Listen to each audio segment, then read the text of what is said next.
Bonjour à toutes et à tous et bienvenue sur la 7e illusion. On espère que vous allez bien. Je m'excuse par avance pour avoir un petit peu cassé, mais j'espère que tout le monde va bien. Je suis Sawyer, je suis votre hôte et je suis accompagné de Jules Melon et de Joe. Salut, salut. Tu es cassé par le film, c'est ça? Avoue. Ouais, c'est ça. Oui, parce qu'on va le dire en off, mais non, enfin, finalement, c'est publié. Tu avais fait un pari si tu aimais pas ce film, mais Ouais, on verra après. et Et quel dédicace film? Albator. Et c'est quoi le film? C'est quoi le film? C'est Et Kinds of Kindness. Ouais, vas-y Joe, tu voulais dire un truc? c'est surtout le film que je vais casser personnellement. Oh là là là. On est tous malades, en Oh, fait, c'est ça? c'est déjà terrible. Ouais, non mais déjà, enfin déjà le record il va être ignoble, je le sens. Non, Mais non, non. Restez avec nous, mais on vous promet de la qualité, bien sûr. allez, mais forcément, vous l'avez vu sur le titre, vous l'avez vu dans la miniature. C'est évidemment le nouveau film de Yorgos Lanthimos, Kinds of Kindness, dont on vous parle aujourd'hui. Un film à sketch du coup de 3 segments, avec notamment Jesse Plemons, Emma Stone, William Dafoe, Hong Chow. On a aussi Hunter Schafer. Enfin voilà, beaucoup de casting pour un film à sketch. On sait que les films à sketch c'est un peu casse-gueule parfois, mais déjà on va parler un petit peu de notre rapport à Yorgos Lanthimos.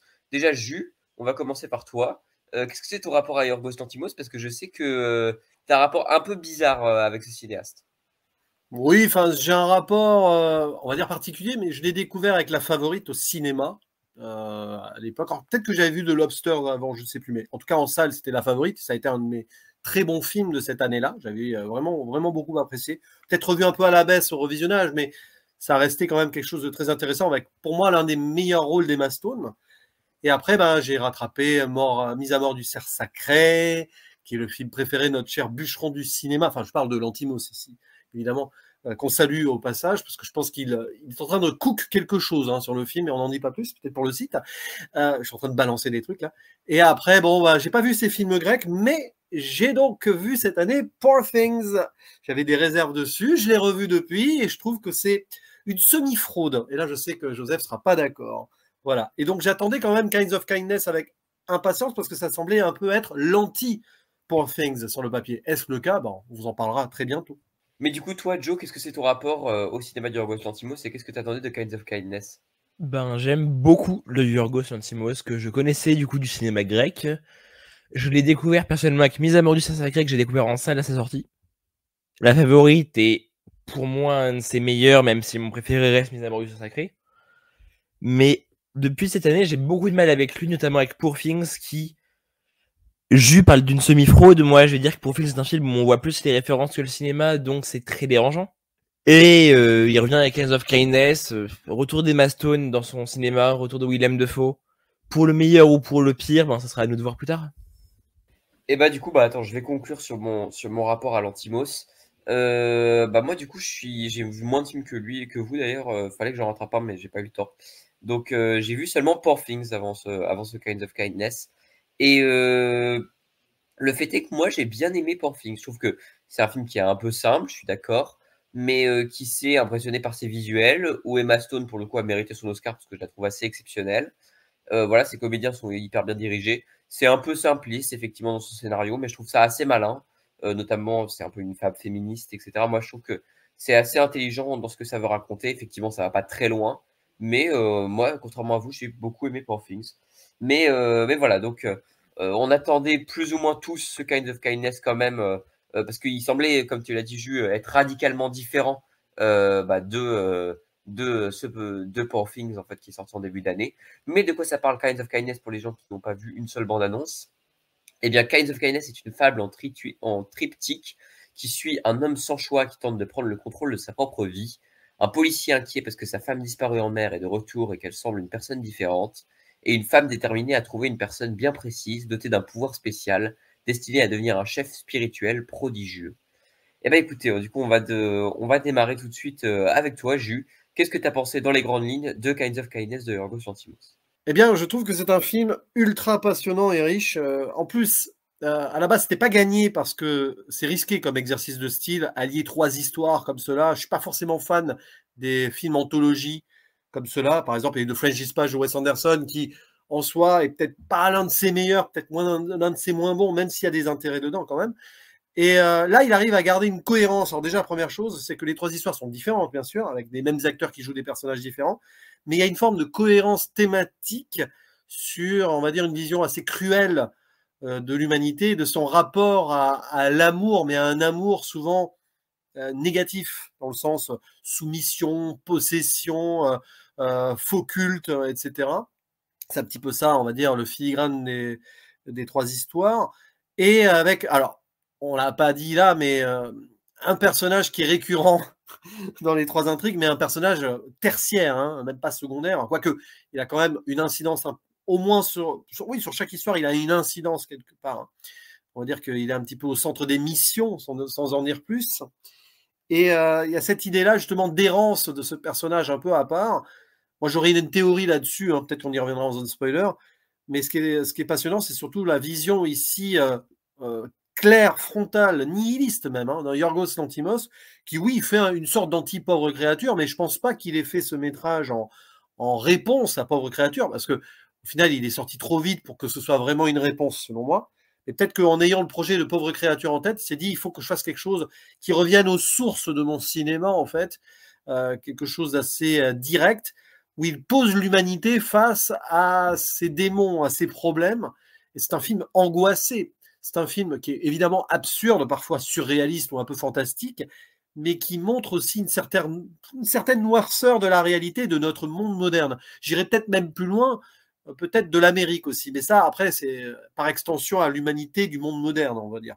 En tout cas, je trouve le film hyper passionnant, qui doit encore grandir en moi, parce que c'est pas évident de faire le tri. Mais je sais que je l'ai beaucoup apprécié, beaucoup plus en tout cas que Pauvre créature, dans le sens où il m'a donné plus à manger et plus à réfléchir qu'un Pauvre créature, où, sorti de là, oui, il y avait des choses intéressantes, mais j'ai très vite senti après coup que le revisionnage me l'a confirmé, qu'en fait, il y avait plus grand-chose à en tirer une fois vu, quoi. Bah, je suis assez d'accord avec toi justement sur Kind of Kindness, je vais enchaîner. Je le trouve effectivement bien plus dense que Pauvre créature, même si je l'ai beaucoup aimé aussi. Je trouve que c'est un film qui est assez intéressant parce que il va parler, bon, comme beaucoup de Lanthimos, apparemment, de prise de pouvoir aussi, de contrôle aussi, de qu'est-ce que c'est avoir le contrôle de quelqu'un. Enfin voilà, il est assez intéressant là-dessus. Mais surtout bah, c'est dans le titre, la gentillesse, mais notamment la dévotion. Genre, où est-ce que peut aller la dévotion, jusqu'où peut-elle aller, à quel point devient-elle malsaine, etc. Toutes les histoires sont reliées par ça. Forcément, c'est un film à sketch, donc moi j'ai beaucoup.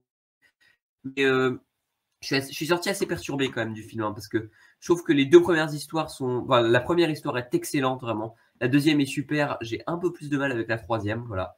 Mais voilà, je trouve que globalement, toutes les qualités que j'ai trouvées dans Poor Things sont toujours là. Je trouve que les comédiens sont exceptionnels. Jesse Plemons, qui a gagné le prix d'interprétation masculine à Cannes, je trouve que c'est totalement mérité, quoi. Il est absolument fou dedans. Mais voilà, je trouve que c'est un film qui est très dense, qui est assez passionnant. Et pour ça, moi, je trouve que c'est un des films que j'ai préféré cette année, pour le coup, avec du recul, alors que j'en suis sorti quand même assez perturbé. Et donc, je trouve que c'est un film vraiment où il faut beaucoup y réfléchir, parce que c'est un film très dense, contrairement à Pauvre créature qui, bon, tu réfléchis, tu peux avoir quelques messages, etc. Enfin, la plupart des messages. Là, pour le coup, on est quand même sur un film qui a trois histoires qui sont quand même des trucs très expérimentaux, quand même. On peut en parler, je pense que il expérimente beaucoup de choses en fait pour la suite de sa filmographie avec ce film-là, et c'est assez passionnant en fait. Mais je pense qu'on peut y trouver plusieurs thématiques, même en reliant en fait les trois courts-métrages, les trois segments. Mais je trouve que c'est un film qui est vraiment plutôt passionnant et très très dense à ce niveau-là. Mais je crois que Joe n'est pas du tout, mais alors pas du tout en accord avec nous. Ça va saigner. Ça va saigner. Alors, je suis ni en accord avec vous sur French Dispatch, que je trouve être insipide au possible, plus un bac à sable qu'un réel moment de cinéma, et j'en pense encore moins de Poor Things. Non, et j'en pense encore moins de Kind of Kindness, qui est pour moi un non-film, un non-lieu, un non-acte de cinéma qui n'a aucune prise de parti, aucun réel objectif, à part nous raconter vraiment trois sketchs qui auraient pu être méchants, cyniques, voire macabres, mais au final, c'est juste du déjà vu. C'est l'œuvre potentiellement la plus consensuelle et la plus américaine de Lanthimos, qui, à part retomber sur des plots assez prévisibles et aseptisés de tout Pat Lanthimos, vraiment, je n'y trouve rien. Mais tiens, je rebondis là-dessus directement. Est-ce que quand tu dis déjà vu, Est-ce que par rapport au style, aux thématiques, aux histoires, ou dans le sens que il est vrai, il faut le dire, Lantimos se fait plaisir en mode Kubrick. Là aussi, parce que c'est un de ses réalisateurs préférés, à certains moments, on a des plans un peu à la Kubrick, on a une ambiance à la Kubrick, on a même des chœurs et des musiques que Kubrick a bien aimé utiliser dans sa carrière, notamment 2001 Odyssée de l'espace ou Eyes Wide Shut. Est-ce que c'est en ce sens que tu penses avoir un déjà-vu et une forme de vue? Mais c'est dans ces deux sens. Mais dans quel... Enfin, vas-y. Et c'est dans les deux. Pour moi, Kind of Kindness est un dérivé de Lantimos qui cite uniquement les pistes déjà explorées par le cinéaste, donc pas intéressantes à revoir. C'est, si tu veux, un rétro-pédalage. Il revient à ces pistes des années 2010 et même d'avant avec le cinéma grec. Et au final, c'est juste un homme qui dérive et qui rétropédale sur ce qu'il a déjà fait avant. Mais autant voir ces films que voir Kind of Kindness. Et oui, il récite tellement Eyes Wide Shut que j'en pouvais plus. C'est vrai que c'est très proche de Lobster et surtout de Mise à mort du cerf sacré. Hein. Il faut l'avouer. Mais dans la déclinaison, je trouve qu'il y a quelque chose de fort quand même. Mais bon, là-dessus... Toi, Joseph, tu n'as pas vu. Alors, c'est intéressant d'avoir la vie plus profonde de Joseph, qui n'a pas vu Lobster et Mise à mort du cerf sacré. Qu'est-ce que tu as capté, toi, de l'ambiance de ce qu'il a voulu dire? Parce que c'est ça. En fait, je trouve ça assez passionnant parce que je trouve que c'est un film qui est pas impertinent pour le coup, qui voudrait être un film qui ne veut pas être un film à mon avis, parce qu'on lui a reproché, je sais, d'être un film qui se veut provocateur ou quoi. C'est pas un film provocateur et il ne le veut pas. C'est un film qui veut être crispant, qui veut être plein de malaise, etc. et qui veut traduire à l'image, au visuel, le malaise que tu peux sentir à la dévotion de quelqu'un et justement à cette soumission en fait totale de quelqu'un. Et je trouve que il essaye de traduire visuellement ce truc-là. Il met aussi en avant, je trouve, la relation toxique, etc. dans le deuxième, et je trouve qu'il est assez intéressant là-dessus. Et aussi, aussi la paranoïa. Enfin, pour le coup, dans le deuxième, dans le troisième. On viendra dans la zone spoiler, mais le troisième, il est terriblement tragique sur la toxicité. Ouais, mais le deuxième, il parle aussi de la dévotion toxique aussi par rapport à une relation entre deux personnages qui est assez intéressante. Et la parano même, hein, d'ailleurs. Oui, bien sûr. Oui, mais vous parlez de dévotion toxique, d'accord. Mais moi, j'ai surtout l'impression d'un cinéma qui se veut être provocateur, ou peut-être faussement provocateur. Mais ce malaise transmis, pour moi, est similaire au chemin qu'est en train de prendre un certain Quentin Dupieux actuellement. Ah, c'est intéressant, j'y ai un peu pensé. Côté surréalisme, alors Buñuel, voilà, peut-être n'est pas loin, même si je pense quand même qu'il n'y a pas forcément beaucoup de Buñuel dans Lantimos, quoique, maintenant qu'on y pense, c'est vrai que là... Il y a du Buñuel dans La Favorite, mais il y en a beaucoup moins dans Kind of Kindness.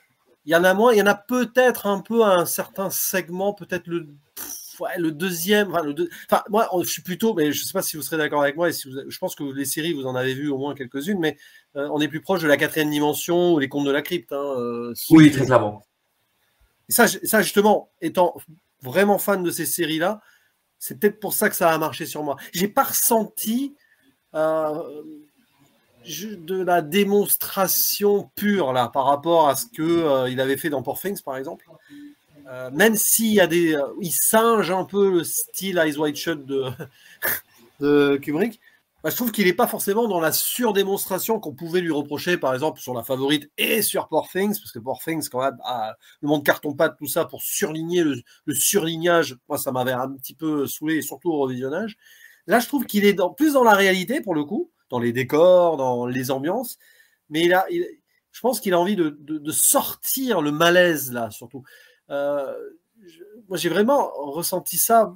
C'est pas juste pour ultra dénoncer non plus. Alors, il y a une dénonciation probablement, mais c'est pour mettre le spectateur face à ce que l'humain peut être. Enfin, on va dire la fausse sensation d'amour positif de l'humain, qui peut, on va dire, faire basculer celui-ci vers les choses les plus sombres. Parce que, voilà, parler de soumission, dévotion, c'est ça. L'amour dans ce film, pour moi, est absent, en fait. Il y a de l'illusion d'amour. Dans la première histoire... Il y a littéralement un personnage qui dit « This is not love ». Voilà, c'est ça. C'est-à-dire que sous couvert de... on va dire, oui, absolument, je suis là pour toi, tout ça, dans tous les sens du terme, hein, si vous voulez, on est dans le toxique. Et moi, je trouve ça fort, c'est que dans un univers qui est réaliste, mais ce sont des histoires qui ne le sont pas en tant que telles, c'est pas possible. Enfin, À la rigueur, la première pourrait avoir du réalisme, si on veut, à la rigueur. Mais on sent que c'est pas possible. Et il arrive quand même à sortir la noirceur de notre monde actuel. Et j'ai trouvé qu'il y a un équilibre là. Il y a quelque chose d'assez fort dans cet équilibre-là. J'ai pas ressenti ça comme une démonstration juste pour envoyer chier, pour etc. Comme tu le dis, Joe, je sais plus ce que tu as dit exactement, le terme que tu as utilisé. Moi, j'ai pas senti ça C'est gratuitement. pas un film qui veut être provocateur pour moi. Enfin, Non, pour moi. j'ai pas senti de la provocation. Bizarrement, je suis pas du tout rentré dans le jeu du ça pourrait être provocateur. J'ai surtout Et pour moi, senti c'est pas le non plus malaise. comme beaucoup le disent. Ouais, mais comme beaucoup le disent, pour moi, c'est pas un film mal aimable parce que il a un Ah, espèce il de peut l'être truc, hein, quand même, parce qu'il y a des scènes. peut- Alors, il y a des scènes, c'est dur. Hein. On vous il prévient. peut l'être, mais est-ce qu'il est vraiment. Oui, il y a des scènes qui sont un peu dures, mais en fait, c'est un film mal aimable dans le sens où parfois, bah, justement, il va exécuter des actions qui vont parfois être un peu compliquées, etc. Bah, d'ailleurs, il y a des trigger warnings vraiment qu'il faudra mettre en spoiler. Ah oui. Mais d'ailleurs, c'est des trucs un peu brouillons, je trouve. C'est un peu ce que ça. Mais attends, il est mal aimable dans un sens, mon cher Joseph. C'est dans le sens où il va essayer de nous mettre mal à l'aise, mais vraiment volontairement. Et j'irai même plus loin. Il tente vraiment. Là, pour le coup, c'est un film américain. Il en Ah a oui, c'est un film malaisant. Il met, alors l'américain lambda qui peut être très puritain et tout, là, il va être mis mal à l'aise quand même. Parce que oui, il y a des scènes de sexe, voilà, bien frontales que les Américains n'aiment pas, ils veulent supprimer de plus en plus dans leur cinéma, tout ça, bon, c'est un autre débat, mais hein, c'est vrai, là, il en joue. Alors, il peut y avoir un côté provoque là-dessus, mais il y a surtout un côté titiller le spectateur au-delà de la provoque. Il y a des scènes de violence bien frontales aussi, dont enfin, même des scènes qui n'y paraissent pas grand-chose, mais moi, il y a une scène dans le film qui a fait réagir la salle, c'est dans le 3e acte. Bon, c'est pas un spoil, c'est sur un animal. Oui, non, mais on voit tous, je pense. Voilà. Tous les gens qui ont vu le film, ça. Ouais. Je pense qu'il essaye de narguer l'Amérique aussi dans le film, pour moi. Mais enfin, le monde moderne. Il y a une volonté, ouais. Par A plus B, tu viens de me prouver raison. Mais non, mais c'est pas de la il veut provoquer l'Amérique. Donc il se veut provoquer. Non, alors, narguer, essayer de faire réagir, pour moi, c'est plus que de la provoque. Parce qu'il tente de faire réagir derrière. La provoque, c'est gratuit. La provoque, tu t'en fous, en fait. Mais là, je pense que c'est aussi subtil que d'investir un mec qui a préparé sa femme. Mais ce sont des histoires à peu près universelles dans l'idée. Après il en fait des trucs un peu fantastico-surréalistes, absurdes. Mais il y a des idées dans la parano, dans la soumission, dans le culte des faux prophètes. C'est pas George Miller qui reniera la dernière histoire, hein, par exemple. Je pense qu'il y a un truc un peu universel, mais il le sort aussi quand même de la réalité pour nous montrer le malaise de notre monde, qui peut-être notre monde actuel, qui sort d'une réalité logique humaine, en fait. Mais la manière dont on parle, j'ai l'impression vraiment d'entendre les arguments sur Requiem for a Dream. Vraiment, j'ai l'impression de voir Kind of Kindness comme un film qui veut juste essayer de provoquer les adolescents américains. Alors mais que c'est un film c'est un film cynique, c'est pas la même chose. Moi, je pense que c'est plutôt les adultes qui sont visés là. Mais si tu veux faire un film raté, même si ton argument c'est de le vouloir, au final, c'est quand même raté. Mais c'est pas un film provocateur, c'est un film cynique, c'est pas la même chose, il y a une nuance en fait. Il y a du cynisme pour faire réagir. Moi, je pense qu'il veut faire réagir avec ce film. Il donne l'impression par moment de faire ça pour la provoque et s'en foutre. Oui, il y a des moments où on a cette impression. Mais je pense qu'à chaque fois, derrière, il y a un message, il y a une profondeur. Puis surtout, quand on lit les 3 histoires, qui sont certes différentes, mais en fait, ce sont les mêmes histoires. Enfin, ce sont des gens qui sont en errance vers une mission, ou qui s'investissent d'une mission, et qui n'arrivent plus à faire confiance, ou qui font trop confiance. Et ça, ce sont des travers qu'on trouve dans notre monde actuel. On peut parler de l'Amérique, bien sûr, parce que ça se passe en Amérique. Ce sont des acteurs, pour la plupart, américains, ou qui ont leur carrière aux États-Unis, en tout cas. Sauf le personnage de RMF, celui qui traverse les 3 histoires en mode lambda sans rien dire, qui, lui, est joué par un Grec. C'est très intéressant. D'ailleurs, c'est intéressant à noter à part qu'il retrouve son scénariste ami grec qui était là jusqu'à mise à mort du cerf sacré. C'est pas un hasard. Il sort complètement de la logique La Favorite et Poor Things. Mais voilà, après, c'est une idée de perception. Moi, je la comprends, Joe, hein, parce que on peut ressentir ça comme ça. Ça va vraiment dépendre de ce qu'on a en nous sur le moment du visionnage. Et c'est pour ça que le film, je pense, peut être tout autant rejeté qu'adoré. Mais c'est pour ça qu'il divise. Hein. Ah, mais là, il peut que diviser. Joe, même si tu trouves que c'est du non-film, il t'a pas laissé indifférent non plus. Mais je veux dire, je suis virulent dans ce podcast-là, mais j'ai passé une séance apathique. D'accord. Ouah. J'ai fait, moi, je trouve- été assis à regarder l'écran parce que j'en trouve que c'est un non-film et que en tant que non-film, il n'a ni vraie qualité ni vrai défaut, mais je le trouve immensément bête, à part peut-être sa misogynie constante qui vraiment. Mais c'est faux, oh là là. Alors pour le coup, là, Non. tu vois, autant dans Poor Things, on pouvait douter de certaines choses quand même. Parce que, enfin, dans le sens, dans la deuxième partie, à force d'être too much, ça dessert un propos qui est censé être féministe. Non, mais pour Là, Things je est un trouve film au dangereux. contraire, Ni avec on la est troisième génie, histoire. le fantasme de la La troisième histoire, Oh là pour là. moi, il y a presque un élan féministe. Alors évidemment, c'est très vite rattrapé par le nihilisme et le cynisme qui prend le dessus, mais il y a quand même quelque chose. D'ailleurs, Mais notamment évidemment, mais il y a le une scène deuxième, dedans, vous êtes. on y Mais reviendra sur la notamment scène Non, mais notamment le deuxième, vous êtes fou, quoi. Enfin, le deuxième cours avec entre la relation entre Jesse Plemons et Emma Stone, elle relève totalement d'un espèce de dénonciation en fait de ce que subissent les femmes. C'est la il y a toxicité un- masculine qui prend le dessus. Ouais, là. bien sûr, mais c'est forcément, c'est Mais forcément Le pour film l'analyser, décide etc. de soutenir Jesse Plemons.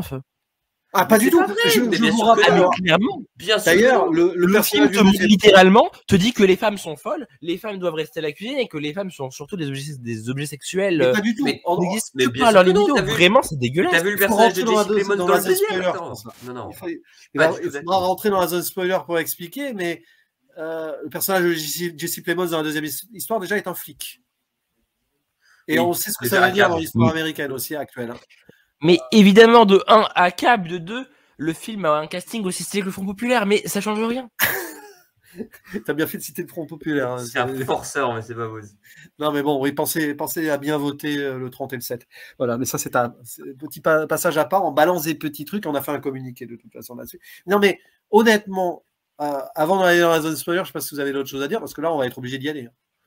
Mais je pense que oui, oui. Mais on n'a pas parlé de mise en scène ou quoi. Enfin, moi, je trouve qu'il Ah, est un film qui est très Parce que sa intéressant. mise en scène, c'est littéralement reprendre Eyes Wide Shut et mettre des skits débiles en noir et blanc parce que c'est stylé maintenant. Je suis Alors, d'accord le que noir et ça, blanc. c'est un peu mal limité avec le film, le noir et blanc. Le noir et blanc, le problème, c'est que, alors, c'est intéressant dans le sens où, pourquoi? Il faut se poser la question, pourquoi? Alors, le noir et blanc, ça représente soit des souvenirs, soit des cauchemars, soit des rêves. hein. Soit des rêves. Ouais. Pourquoi? Il y en a peut-être trop, vraiment. Pour le coup, il y en a trop. Il y aurait pu en avoir certains à zapper. Enfin, au moment, enfin, il y a plein de points de vue différents qui ont leur truc en noir et blanc. Bon, mais c'est bizarre parce que tu as l'impression que tout ce qui est passé ou rêve est montré de façon plus sombre que la réalité avec le noir Mais et je suis blanc. pas d'accord avec toi sur ce principe-là parce qu'il le trahit. Ça ne peut pas être les rêves parce qu'on parle d'une séquence de chien quand même qui est en couleur. Mais qui est en Ah, mais rêve, mais bien ça, sûr que non. alors, Mais ça, non, c'est il est en noir et générique, blanc. ça. Ça, c'est générique. Mais elle est en noir et blanc? De quoi tu me parles? Non. Mais si, elle est en noir et blanc. Non, mais La ça, scène c'est des chiens. pour faire un hommage. Non, mais ça, c'est pour faire un hommage. La dernière est en couleur. C'est un hommage à l'île aux chiens de Wes Anderson, c'est tout. Non, je plaisante. Mais non, oui, mais ça, c'est vraiment les petits génériques à la fin de chaque histoire, c'est presque du lol. Oui, Ouais. oui. Mais Bah, la deuxième, la première moins quand même. La première, il y a Par un truc un peu angoissant en fait. ce qui est très intéressant, c'est le rapport aux animaux, hein, l'animalité, et souvent l'animalité humaine aussi chez Yorgos Lanthimos, parce qu'après avoir fait un film qui s'appelle Le Homard et un autre qui s'appelle Mise à mort du cerf sacré, bah là, c'est presque dommage que le film ne s'appelle pas Dogs of Kindness, par exemple. Ça aurait été plus drôle. Mais Mais franchement, parce que le film s'inspire aussi de Relatos Salvares de Damien Zifron qui honnêtement était sur l'animalité humaine et s'en inspire beaucoup sur certaines séquences. finalement, c'est presque le titre qui est dommage. J'ai envie de dire. On devrait faire une trilogie de l'animalité, parce que bon, on remarque Canine aussi. Hein. Canine, c'est un titre de chien en soi. Hein. Oui, mais surtout Bien que sûr. tu aurais pu appeler le film aussi Les Nouveaux Sauvages 2 et ça aurait marché. Bon, allez, on va passer à la zone spoiler, non? Ouais, allez, on passe au spoiler.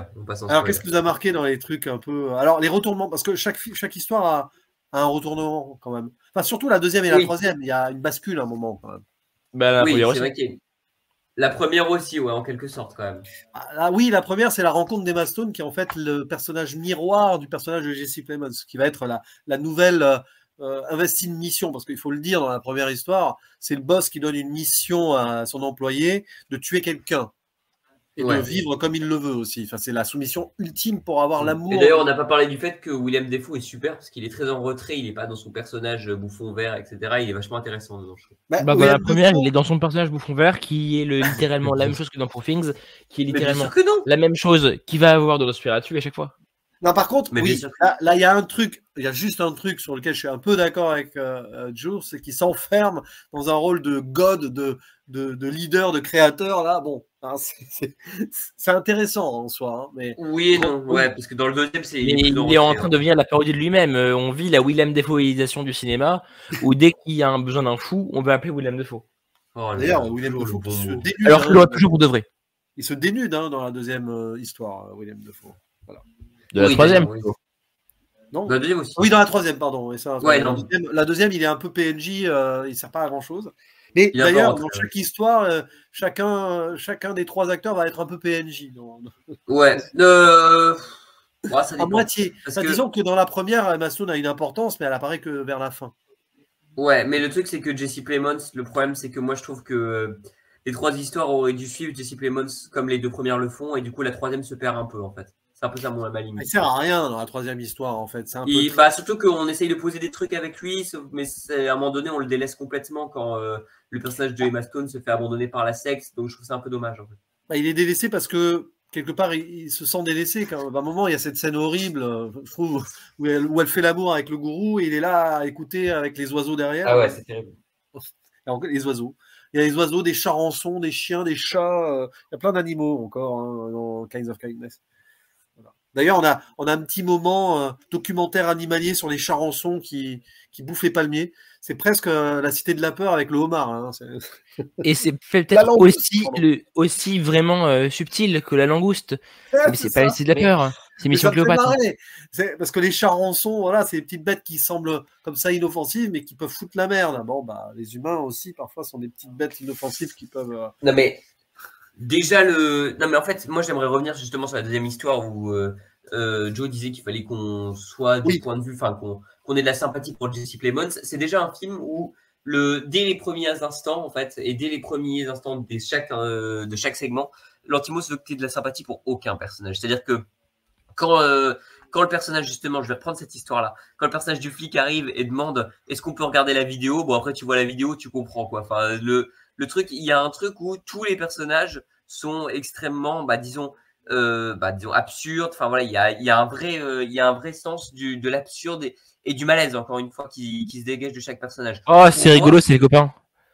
mais je suis pas d'accord en fait parce que justement pour moi le personnage de Jesse Plemons dans ce deuxième cours, il représente le mal toxique, la paranoïa, qui est un sujet d'ailleurs qui a l'air de perturber aussi Lantimos dans beaucoup de ses films.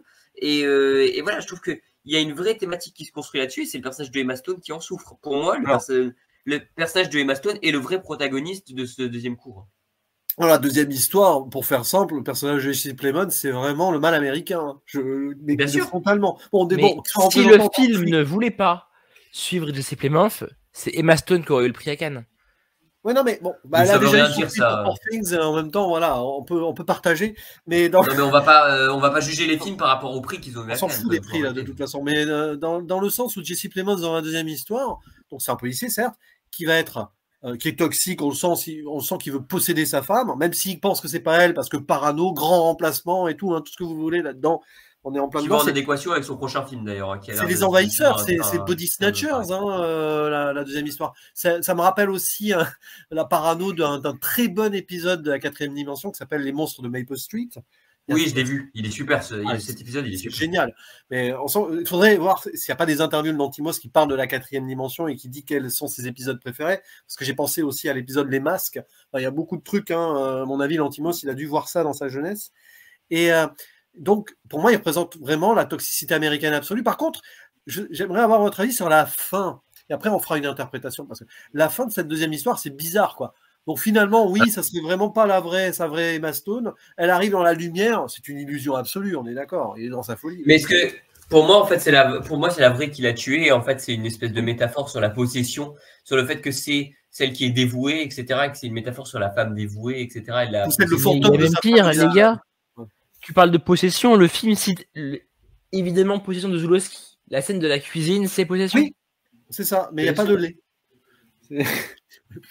À part celui de Jesse Plemons, mais bon, voilà. C'est vrai que Possession de Zulawski est un peu, à mon avis, alors là, pour le coup, Lantimos, il a dû l'aimer, ce film. Mais il le cite ouvertement, même un peu dans la séquence, dans la troisième histoire. Quand on voit cette fameuse danse, on pense évidemment à Jenny dans le métro. Ah oui, c'est vrai. Pour- C'est vrai. Mais on en pour parlera. moi, Mais pour moi, c'est intéressant parce que ça m'est venu là, en fait, en discutant. C'est pour moi, le film parle aussi de possession. En fait, c'est-à-dire, et de trois manières différentes dans les trois segments. C'est-à-dire que le premier parle de possession, bah, déjà de l'espèce de possession en fait métaphorique qu'a le personnage de William Dafoe sur celui de Jesse Plemons, mais aussi la possession d'objets. Hein. On rappelle que Jesse Plemons va chercher la raquette, etc., qui est quand même un truc d'humour noir que je trouve assez brillant. Le deuxième parle. Bon, les objets, parce qu'il y a quand même il y a le casque d'Ayrton Senna, je pense que c'est celui où il est mort avec. Senna, c'est dégueulasse. Mais on a aussi évidemment la possession de la masculinité toxique, etc. dans le deuxième. Et dans le troisième, on a plus la possession d'un pouvoir, etc. Enfin, on a plus la notion de pouvoir, je trouve, dans le troisième. Avec les gourous. Alors, ça, c'est. Alors, moi, je trouve ça, mais je trouve que. Alors, il y a une secte, hein, dans le sens où. D'ailleurs, à un moment, on voit, ils font une chaîne pour ramener de l'eau. J'ai pensé à Us de Jordan Peele pendant 2 secondes. Je me suis dit, tiens, c'est bizarre. C'est pas une citation, je pense pas. Même si je pense que. J'ai pensé à une autre citation. Alors, évidemment, hein, le film parle d'esclavage, tu penses à un film avec des noirs. Oh là là là là. Ah là là, quel enfer, quel enfer. Avec son micro saturé. Dans une sorte de grand film américain indépendant de ces dernières années, je pensais aussi à Boys Afraid, hein, on y reviendra après. Il y a de ça, il y a de l'espèce d'absurde humour noir qui traîne. Et l'angoisse, il y a une angoisse permanente, on a l'impression d'être, je le dis là d'avance, pour moi il y a une interprétation, on est dans un rêve fiévreux, là possible, ou une angoisse, mais on y reviendra après, parce que le personnage, il faudra qu'on y revienne sur le personnage. Ça forme une sorte de boucle. Ouais. Voilà. Mais là, pour le coup, oui, la troisième histoire, elle est forte, mais malheureusement, un peu trop longue et trop flottante. C'est-à-dire qu'il y a un moment où, malheureusement, il perd le rythme de son film pendant peut-être 5-10 minutes. Alors, je veux bien, à l'arrivée d'une mari toxique et tout, qui la viole. Alors, ça, c'est l'horreur absolue. Ça, c'est terrible. Là, on est dans l'horreur absolue. Pour moi, c'est le drame horrifique, hein, la troisième. Hein. Pour moi, on est vraiment dans la banalité, je suis désolé. Mais c'est pas de la banalité, c'est affreux. Regarde l'histoire. La manière dont c'est filmé, c'est juste dégueulasse. C'est juste mais attends, regarde un plan fixe, objectif, c'est génial. Globalement, c'est quand même l'histoire d'une femme qui a dû quitter son mari parce qu'il a probablement été toxique après d'être insistant et la violer, hein, pour rejoindre une secte. C'est-à-dire que la pauvre, tu vois son destin quand même. Elle est destinée à être soumise et utilisée. Moi, je trouve ça c'est un drame humain absolu, la troisième histoire, quand même, quand on y pense. Moi, pendant toute la journée, je suis en train de dire, mais la pauvre, je suis assez d'accord. Mais le fait est qu'on en discutait avec Adam en privé. En fait, cette histoire est tellement dense, etc., qu'elle aurait mérité presque un film à part entière. En fait. C'est-à-dire qu'il y a des histoires qui laissent un peu de côté, etc. Le personnage de William Dafoe, qui est assez intéressant et complètement délaissé au bout d'un moment. Pareil pour le personnage de Jesse Plemons, qui pourtant a un look, mais alors... oh là là, si j'avais pas aimé le film, ça tombe que j'aurais eu une buzz cut comme le personnage de Jesse Plemons à la fin du troisième tiers. Oui, c'est vrai que tu gardes tes cheveux, t'es content?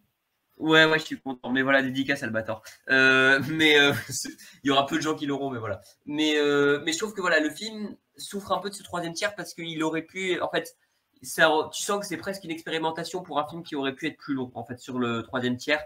Ça aurait presque pu être un film à part entière. Après, il est assez intéressant sur l'ironie de sa fin, etc. L'espèce d'ironie tragique, en fait, qui en joue, quoi. Ouais, non, mais bon, la fin avec la danse, alors c'est la tragique.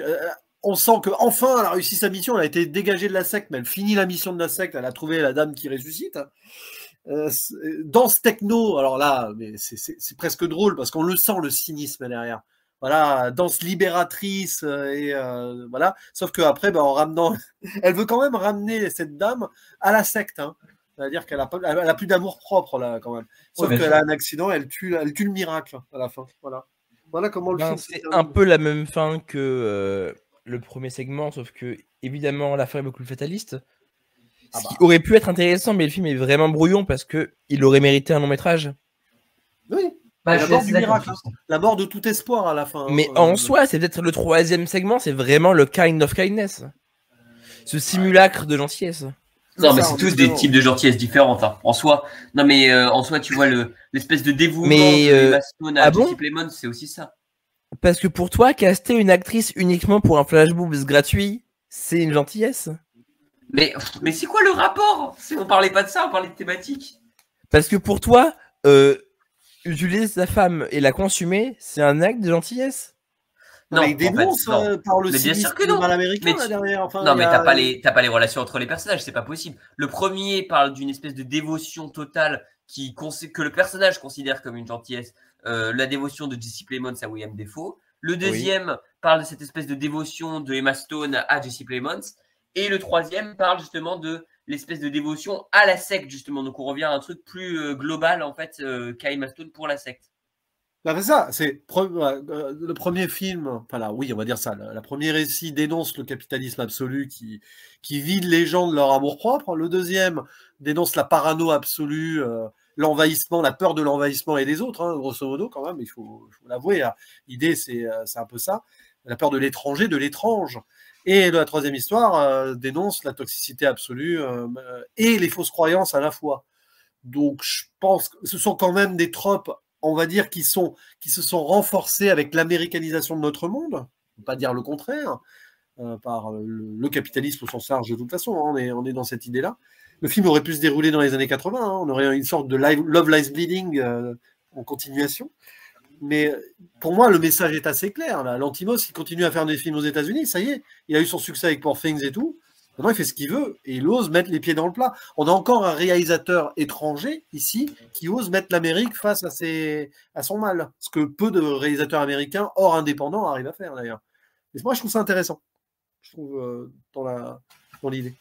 Bah, peut-être que tu veux développer un peu sur ce que tu voulais dire par rapport au personnage de RMF aussi. C'est ça. Alors, parce que le personnage de RMF, bon, il n'est pas du tout central en soi, mais il est important. Il apparaît à chaque fois dans les films. Dans ses apparitions, il apparaît une ou deux fois vite fait et il parle jamais. Hein. Cependant, il est central dans le sens déjà où il forme une boucle. Dans le premier film, il meurt et dans le dernier film, il ressuscite. Donc bon, une sorte de, je vais dire que c'est une sorte de prophète sacrifié, je sais pas, mais prophète sacrifié de quoi? Pour moi, le film s'ouvre avec Sweet Dreams qui joue dans sa radio, la radio de sa voiture à RMF. Hein. Pour moi, il y a une interprétation possible.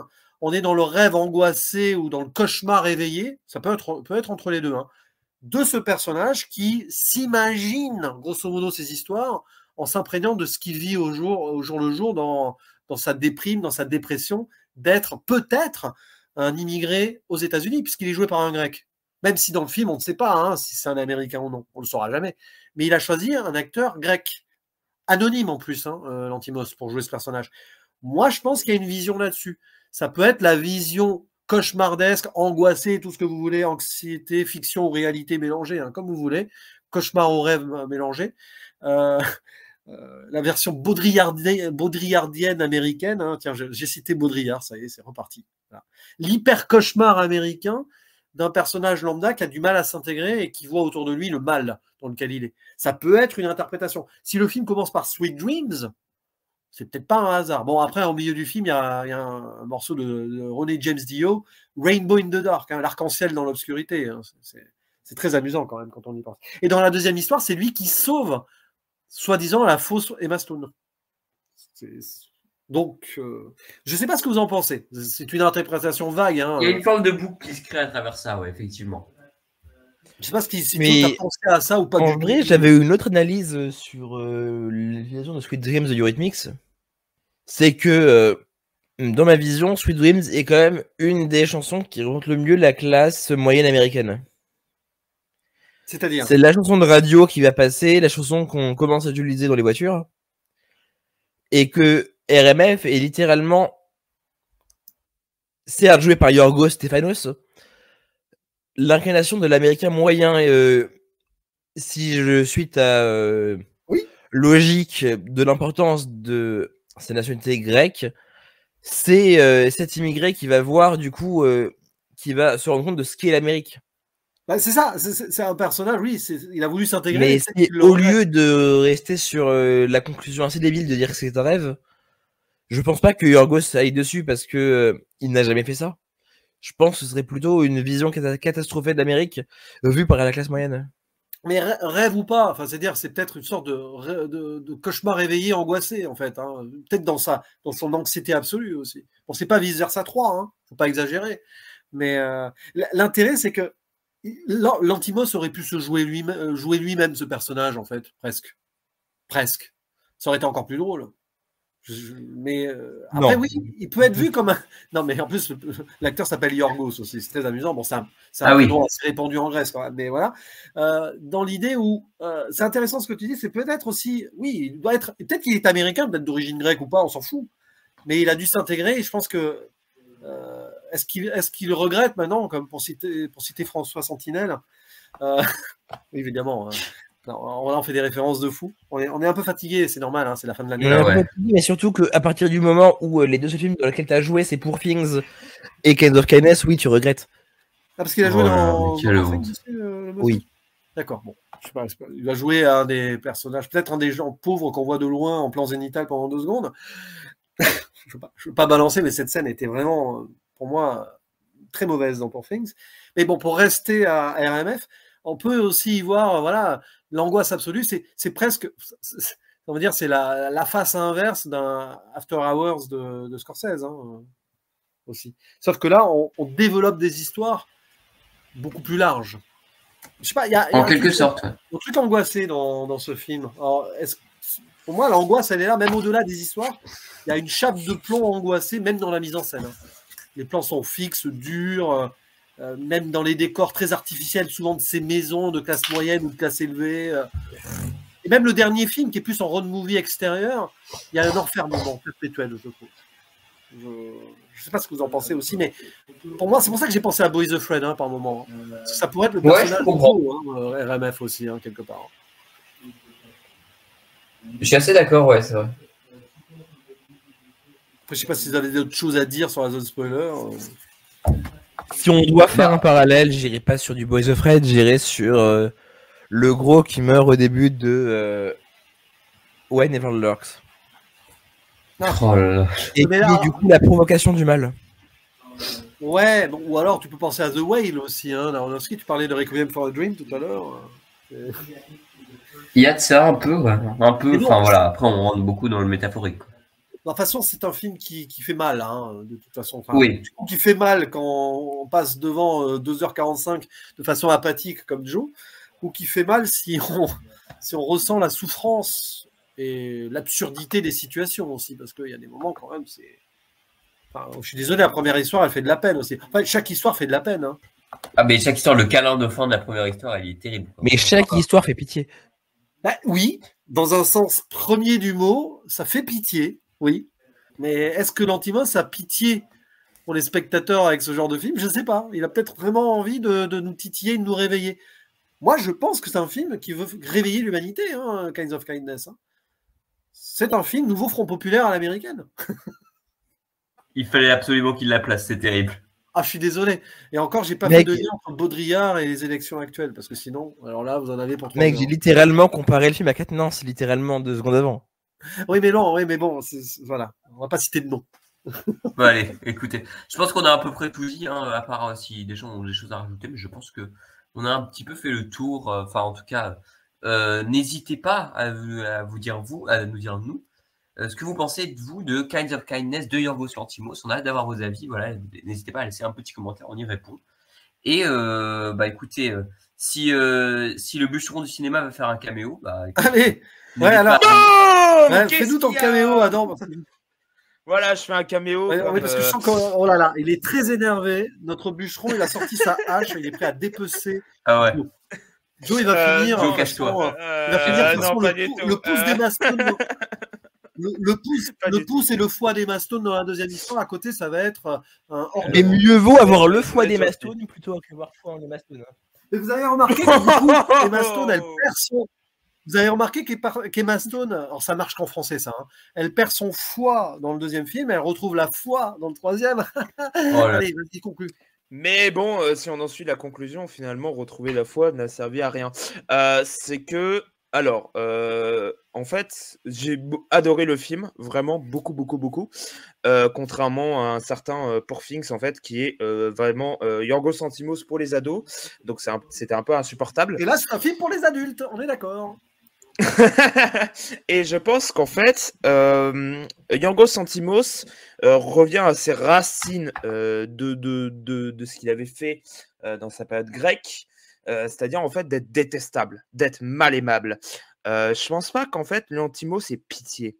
Moi, en fait, il veut dire qu'en fait, il a comment dire, il se fout de leur gueule parce que c'est un film qui est hilarant, drôle, c'est grinçant. C'est ultra méchant, c'est très pervers. Et je pense que dans tous les cas, en fait, on pourrait dire, parce que vous avez parlé des séries anthologiques, on pourrait dire Yorgos Lanthimos présente Yorgos Lanthimos aux États-Unis. Parce qu'il reprend complètement l'ADN en fait, de ce qui caractérise les États-Unis. La première histoire, c'est l'ascension sociale et qu'est-ce qui se passe quand tu perds celui qui est le dieu du symbole capitaliste, c'est-à-dire le patron, celui qui est au sommet de la tour. Dans la deuxième histoire, c'est comment est-ce qu'en fait, comment en fait la foi en l'amour fait faire des choses. Fait déjà rendre parano et en fait comment est-ce que dans tous les cas on finit par s'auto-mutiler et s'auto-dévorer entre nous. Et la troisième histoire, c'est vraiment on atteint en fait un degré de foi totalement inerte et inutile pour Lanthimos, c'est-à-dire avoir foi en Dieu, avoir foi en quelque chose, en une secte qui est absolument débile, hein, parce qu'on pourrait quasiment remettre à la scientologie, hein. Quasiment, c'est n'importe quoi cette dernière histoire. Moi, en fait, elle aurait pu être quasiment un film à part entière, parce que je trouve que ça aurait pu être vraiment un petit long métrage d'1h30 sans problème, et ça aurait été un très grand Lanthimos pour le coup aussi. Mais du coup, je prends beaucoup plus de Lanthimos là avec Can of Kindness, et voilà. Voilà, je ne vais pas trop en dévoiler parce que je vais un peu spoiler la surprise de ce que j'ai prévu pour Can of Kindness. Et je pense que c'est un film méchant, sans aucune pitié et qui a pas envie d'être aimé, mais que moi j'aime bien quand même, comme un espèce de Lars von Trier avec Deus Ex Built. Même si c'est pas exactement ce que ça raconte, pas la même chose évidemment, mais c'est le même geste et Lanthimos on a rien à faire d'être aimé et voilà tout simplement. Bah écoute, je pense que sur la zone trier, parce que si vous aimez Kind of Kindness ou que vous ne l'aimez pas, autant voir un vrai grand film similaire dans les thématiques, regardez Dogville. Oui, c'est ça pour le coup, oui, Dogville c'est un grand film et surtout vous voyez la mise à mort de Serre Sacré qui reste le plus grand Lanthimos. Il faut absolument que je le voie effectivement. Mais bah écoute, je pense qu'on peut conclure à peu près sur ce Kind of Kindness. Bah écoutez, si vous avez apprécié ce débat, n'hésitez pas à le partager aux gens qui vont voir le film, et n'hésitez pas à nous dire vous, qu'est-ce que vous avez pensé du film. Voilà, on vous prépare peut-être d'autres choses sur Kind of Kindness et peut-être sur d'autres films cet été. Mais en attendant, on vous dit à bientôt. Ciao, ciao. Ciao, ciao. Ciao.